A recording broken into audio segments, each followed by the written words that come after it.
Okay, welcome everybody. Today we're going to start with lesson 1, which is the gasket. And we're going to start drawing the rectangular gasket first as an example.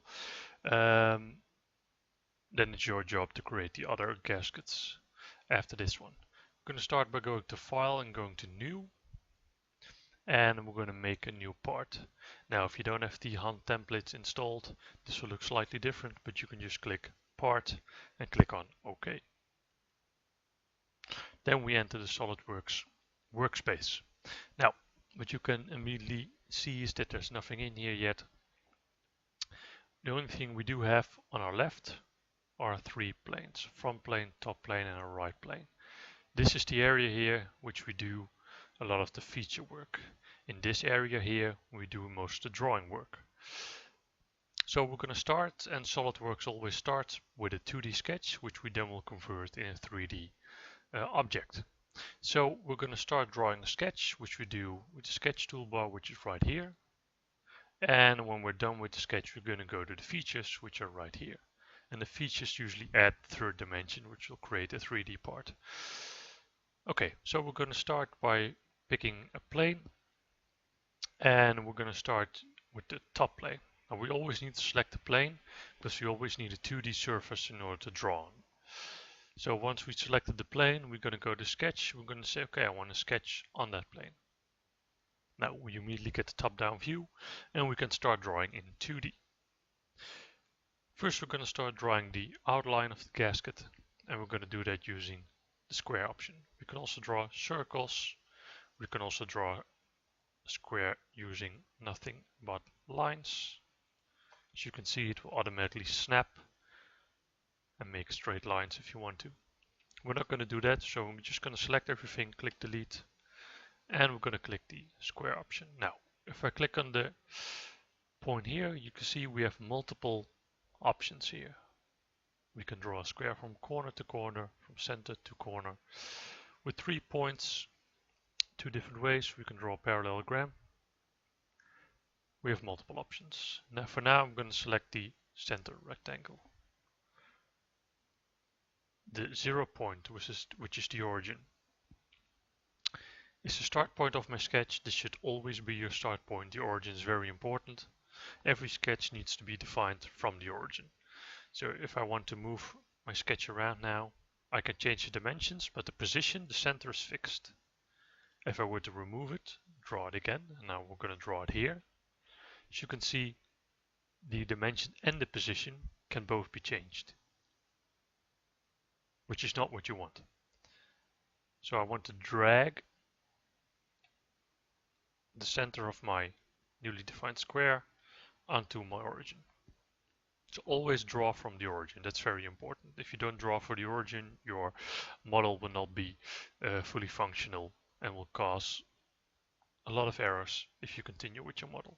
Then we're going to add some dimensions. As you can see now, I can still change the dimensions if I just drag one point or line with my mouse. So we're going to go to Smart Dimensions, top left corner, and we're going to give the dimensions which are stated in the 2D drawing of 110 for the width and 110 for the height of the gasket. Okay, then we're going to add some rounded edges. Now we can do that in multiple ways. I'm going to show one way here. We're going to go to Sketch Fillet, and we're going to select the fillet of 9 millimeters. And we're going to select all 4 corners. Please make sure you select all 4 corners and then click OK. Click OK again. Okay, once again, this part can be created in multiple ways. I'm going to show you one way now. We're going to go to Features and we're going to go to Extrude. And we're going to add the holes afterwards. So when we click on Extrude, we're going to add the third dimensions. This is the 2D part, and when we add the thickness, it will become 3D. So we're going to click on Extrude, and you immediately get a preview of what it will look like. And we're going to add the thickness here, and we're going to make that 2 millimeters, like it says in the drawing. And then we're going to click OK. Now here we can define the direction of the extrude. We can specify direction here. We can specify an extrude up to a point, up to a surface, from a surface, up to a certain body or from a midplane. If we were to select midplane, as you can see, it extrudes both ways from the sketch. We're going to select blind now. I'm going to click on OK. Now, what you see here on the left side, you'll see the extrude and the sketch. If we want to edit the sketch, we can always go back, right click, edit sketch. We can also edit the plane on which the sketch was drawn. We can suppress it. And here with the extrude, we can also right click, edit extrude, or edit the sketch. We can hide it using this option, or again suppress it if you would like to. So if you want to change something afterwards, always come back to this menu here on the left, the feature manager. Now we're going to add another feature because we need to make a couple of holes in the gasket, and we're not going to do that with the extrude feature. We're going to use the extruded cut feature. So we're going to click on this, but we will get an error message because, as you can see here on the left side, we need a plane or a face to sketch on, or we need an existing sketch. Now, at the moment, we don't have an extra sketch. We already have one, which you can see here, but we don't have one with the hole pattern. So we're going to make a new one. So I'm going to select this face to start the new sketch on. Now, SolidWorks doesn't automatically give me the top view now. I need to do it manually. So I'm going to go to the top here. I'm going to select the normal to view. Once I've done that, I get the top view and it's much easier for me to make the sketch. Now, as you saw before, we made the square. We drew the square from the center of the origin. This will come in handy now because if you want to make the center circle, I can just draw it from the center and leave it there. Now I know the position is fixed. I can still make it smaller and bigger, but the position of my circle, as you can see, gives the message cannot drag, the selected item is fixed. So that's defined, so that's good. Now the center circle has a dimension of 38 millimeters, so I'm going to add a dimension using once again the Smart Dimension tool, selecting the circle and giving it a dimension of 38. Then we need to add 4 more holes, and this is a little bit difficult. Now we need to have to add sketch relations. What we're going to do, as you can see in the drawing, there are also 2 dotted lines there.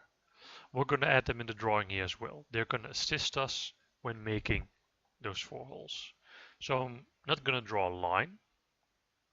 I'm going to click on the little arrow and I'm going to select the center line. Now these center lines are invisible for features. So if I want to make an extrude, then I can use these center lines as an aid in order to help me make some sketches fully defined. So you can always draw center lines and they won't show up when you want to extrude something. So they're lines which can help you. Now we need to add 4 holes, but they're all in the same pattern. So they're all 18 millimeters in diameter and the spacing on both sides is 70 millimeters. So what I'm going to do, I'm going to add 1 single circle. And I'm going to give this circle the dimension of 18 millimeters. Now I can mirror this circle from one side to the other.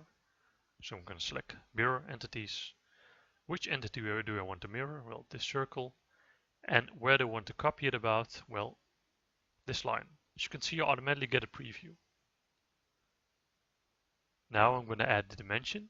And as you can see from the picture, the dimension is from the heart of the circle. So I'm just going to select the center, both circles. I'm going to give this the dimension of 70 millimeters. Now I'm going to mirror this again because I have the same hole pattern on the other side. So I'm going to select mirror again, select both circles, mirror about, select the other center line and click OK. Now you notice that when I drag this circle, I cannot go left or right, but I can go up and down. And because I can go up and down, you know that the height dimension is still missing. So I'm going to select both centers again, click here, select 70 millimeters, click OK, and now my whole pattern is done. Now, because when I started this, I already selected I wanted to make a cut extrude, If I exit the sketch, it will automatically go to the cut extrude feature. So I'm going to edit this now, exit this now, sorry. And now immediately I'm in the cut extrude feature. Now it wants to cut away 2 millimeters, which is the thickness of my gasket, which is fine. But just for the best possible option, I'm going to select through all. Now it doesn't matter how thick I make the gasket, the extruded cut will always go through the entire gasket because I selected through all. Then I'm going to select OK, and then our gasket is done. Now if I want to edit something, I can always throw away the feature. Click yes to confirm. As you can see, my sketch still remains. My first feature also remains. If I want to edit this, I can right click, edit the sketch again. But I can also click on my sketch again, click on extrude cut again. When I do this, it automatically comes back to the cut extrude feature.